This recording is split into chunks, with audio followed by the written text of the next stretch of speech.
Poems are generally written on two planes, the lower plane and the higher plane. The lower plane has to do with simple paraphrasing or the literal meaning, and the higher plane has to do with the symbolic meaning.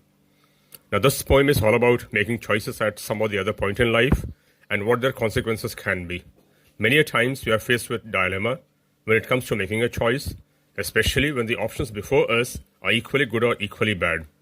Still, we try to weigh all the possibilities to come to a decision. Sometimes the decision is made after careful thought and sometimes in haste. However, once the decision is made, we have to only give ourselves a go ahead. It's always difficult to speculate where we shall be many years from now. The poet, while traveling along a road, comes to the head of a yellow wood and finds that the road he was on has bifurcated. Since he cannot travel on both the paths at the same time, he decides to choose which one he should take. For that, he gives a good look at one of them, but he cannot be certain about traveling on that because the path has taken a bend, and after that, it is hidden from view in the shrubs in the forest. So he decides to walk on the other. He finds it as good as the first one. The poet feels that this path is less traveled by as it was grassier than the first one. It, as if, had a better claim to be traveled on, as it too wanted its grass to be worn out. But the poet soon doubles back, saying that the passers-by had worn both the paths of the grass equally, which means both the paths are equally green. Moreover, both the paths lay completely covered with untrodden leaves that had fallen all night. The gist of all this is that he cannot make out how good or bad one path is from the other.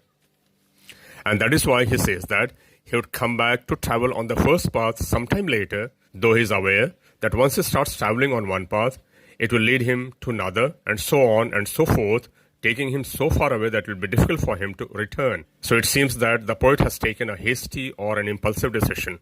Now let's try to think why.